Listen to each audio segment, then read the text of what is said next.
একটি রূপরেখা কমিটি তৈরি করে দিলেও এখন পর্যন্ত কমিটির একটি মাত্র বৈঠক অনুষ্ঠিত হয়েছে।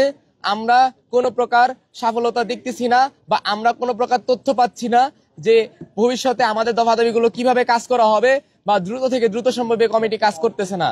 তার পরিপ্রেক্ষিতে সারা বাংলাদেশের সকল পলিটেকনিক ইনস্টিটিউট আজকে আমরা একযোগে শাটডাউন কর্মসূচি পালন করেছি। আমাদের দফা দাবি বাস্তবায়নের রূপরেখা প্রণয়ন না হওয়া পর্যন্ত সারা বাংলাদেশের সকল পলিটেকনিক ইনস্টিটিউট একযোগে এভাবেই শাটডাউন থাকবে। একাডেমিক ভবন, প্রশাসনিক ভবন সহ সকল প্রকার কার্যক্রম ক্যাম্পাসে বন্ধ থাকবে। আমরা আমাদের যে চলমান আন্দোলন আপনারা সকলেই অবগত আছেন। আমাদের যে যৌক্তিক 6 দফা নিয়ে আমাদের কারিগরি শিক্ষার্থীদের যে আন্দোলন, সেটা দীর্ঘ 8 মাস যাবৎ চলে আসতেছে।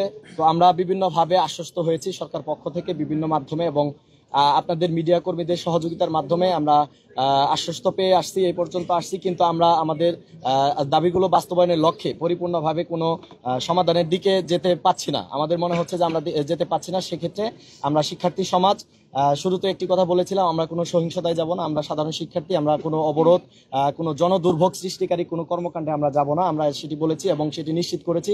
আপনারা যদি লক্ষ্য করেন, সেটি বিগত দিনের আন্দোলনগুলোতে লক্ষ্য করলে দেখতে পারবেন যে বিভিন্ন ধরনের সহিংস কর্মকাণ্ড হয়েছে, জনদুর্ভোগ হয়েছে অন্যান্যদের আন্দোলনে। সেক্ষেত্রে আমাদের কারিগরি শিক্ষার্থীদের যে আন্দোলনগুলো হয়েছে, সেক্ষেত্রে আমরা কোনো সহিংস কর্মকাণ্ডতে যাইনি এবং জনদুর্ভোগ সৃষ্টি করিনি। আমরা সার্বিকভাবে আপনাদের সহযোগিতা, প্রশাসনের সহযোগিতা এবং জনদুর্ভোগ সৃষ্টি না করে আমরা আমাদের সামনের দিকে এগিয়ে যাওয়ার লক্ষ্যে থেকেছি এবং এ পর্যন্ত আসছি। এখন আমাদের সম্মিলিত সিদ্ধান্তের মাধ্যমে আমরা বিভাগীয় প্রতিনিধি এবং কেন্দ্রীয় প্রতিনিধি এবং জেলা পর্যায়ের প্রতিনিধিদের মাধ্যমে সম্মিলিত সিদ্ধান্তের মাধ্যমে আমরা আজকে এই সিদ্ধান্তে উপনীত হয়েছে যে এবং আমরা শাটডাউন কর্মসূচিতে যাচ্ছি এবং আমরা আমাদের যে 6 দফা বাস্তবায়ন কমিটি হয়েছে তাদের প্রতি সম্মান রেখে, তাদেরকে সহযোগিতা করে এবং তাদের কাছ থেকে সহযোগিতা কামনা করে আমরা সামনের দিনগুলোতে এগোতে চাই। আমরা একটি কথা পরিষ্কার করে দিতে চাই, সেটি হচ্ছে আমরা আমাদের দাবি বাস্তবায়নের লক্ষ্যে এই ক্ষেত্রে আমরা কোনো জনদুর্ভোগ বা সহিংস কর্মকাণ্ডে যাব না। আমরা সাধারণ শিক্ষার্থী, আমরা বারবার সেটি পরিষ্কার করে দিয়েছি, নিশ্চিত করেছি।